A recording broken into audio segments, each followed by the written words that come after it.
Gracias, te doy un saludo muy afectuoso a ti, a nuestra audiencia. Buen jueves. Básicamente el cierre del año tiene que ver con dos asuntos, me parece, que están en el comienzo, pero también en la coyuntura crítica del sexenio actual.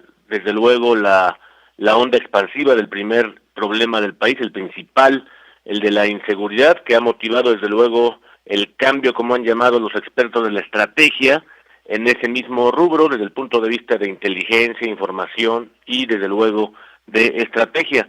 Y me parece que en ese mismo sentido, cuando nosotros vemos, por ejemplo, según han dicho los propios expertos, que tenemos más de 2,000 y contando de municipios y que solamente se intervengan quizá algunas decenas cuando mucho, pues eso sí implica que no lo veamos en todo el mapa, en todo su tamaño, ese cambio cualitativo de la estrategia. Es verdad, nos han dicho, pero también en ese mismo rubro experto han dicho que es una suerte de algo así como poner un acta de nacimiento de esa nueva estrategia.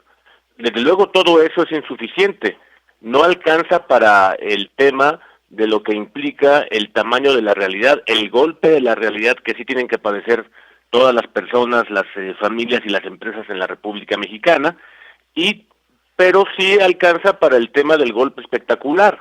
Si nosotros vemos, por ejemplo, ese despliegue de información, de inteligencia, y también vemos ahora mismo las reuniones que están comenzando a armar con la presidencia de Claudia Sheinbaum, incluso por ella encabezados las reuniones del Consejo Nacional de Seguridad Pública. Eso no se parece desde luego mucho ni poco a lo que vivimos, por ejemplo, en el sexenio del presidente Peña Nieto, a quien desde luego no se tocó en modo alguno, pero sí se parece mucho a quien se ha tocado en muchos tonos y maneras, de manera, digamos, más crítica, en torno al presidente Calderón, a ese espectáculo de reunirse con los gobernadores, de hacer reuniones del Consejo de Seguridad Pública, de desplegar información, de los operativos. Todo eso se parece más a la gestión del presidente Calderón, es decir, que la propia Administración Pública Federal reconoce en el golpe de realidad que para que ellos mismos se puedan notar, también necesitan ese golpe espectacular de los despliegues, los operativos, la reunión de los consejos, desde el plano federal bajando hasta lo municipal. Eso no implica, desde luego, que, como dicen los expertos, se intervengan más municipios. Básicamente estamos en el orden de una o dos o tres decenas de municipios de los 2,500 y contando. Es desde luego un acta de nacimientos como ellos mismos han contado. Eso en el rubro de inseguridad. Por lo que toca al otro problema que desde luego sigue siendo insuficiente, por lo que toca a las presupuestaciones.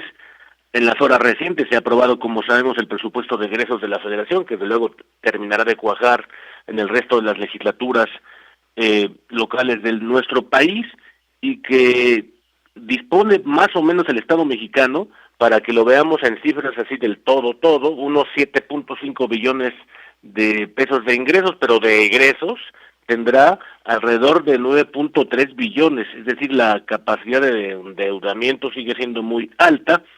A grandes números, esos provienen de impuestos, de esos ingresos, quiero decir, más o menos 5 billones, de ingresos petroleros 1 billón, de las empresas y el resto de organismos, llámese el Seguridad Social, la CFE, 1.2 billones, y todo lo demás, que son ingresos no petroleros, no tributarios, apenas alcanzan a rasgar la cifra de poco más de 300,000 millones de pesos. Y como sabemos, reitero, el gasto es, por desgracia, mucho mayor a los ingresos. Para 2024 se supone que al cierre del año alcanzaremos los 9 billones.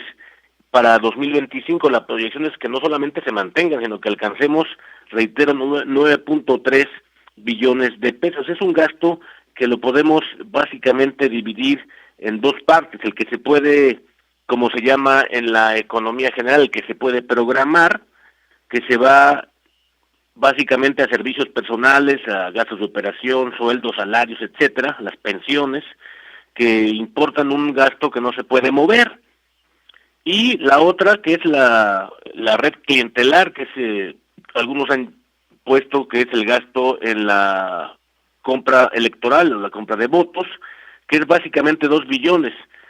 El otro, que se llama no programable, desde el punto de vista de la economía general, tiene que ver con las participaciones a las entidades federativas. Eso que llamamos el pacto fiscal, que está impactando, por cierto, ahora mismo al cierre del año, entre otros rubros fundamentales en que todas las reasignaciones no han llegado, por ejemplo, a las universidades autónomas, a las universidades públicas, que es, como se pueden imaginar, un enorme problema al cierre del año fiscal con todas las prestaciones que esto implica. La parte que esa misma que decimos que se llama no programable, que no está en manos de los diputados, aunque quisieran, pues no hay mucho ya de dónde moverse, con lo cual el límite desde el punto de vista de costo financiero ha llegado. Las inversiones que puedan venir, o incluso la misma inversión que haga el gobierno para compra de votos, sí podrían moverse, pero gracias a ese dinero pues están allí. Es una red clientelar, como han dicho algunos, y quedaría solamente recortar o inversión o gasto de operación, pero los dos ya están en un nivel no solo comprometido, sino ya raquítico. O sea, se puede recuperar algo del presupuesto para universidades, pero eso hay que verlo caso por caso. La verdad es que el gobierno tiene que reconocer que ya es muy grande la diferencia entre los ingresos y sus egresos. Lo cierto es que los diputados no pueden ya mover mucho las cifras porque es poco probable que lo hagan de una manera eficiente, de una manera correcta. Ya sería pedirles demasiado. Con la mitad de la población, además, en la informalidad de la República Mexicana, hay que recordar que nuestra entidad en Morelos son 69% es la informalidad, el resto es lo que llaman formalidad. Eso tiene que ver con que el marco jurídico pues ha sido básicamente destruido y la infraestructura tampoco está en buenas condiciones. Habría que pensar de nuevo qué país queremos, pero desde luego ha llegado al límite. Si alguna causa tendrá viabilidad del curso de este régimen político del gobierno actual, no tendría que ver por las ideologías, tampoco por las oposiciones, tendría que ver por su viabilidad de pesos y centavos, de costo financiero. Teodoro.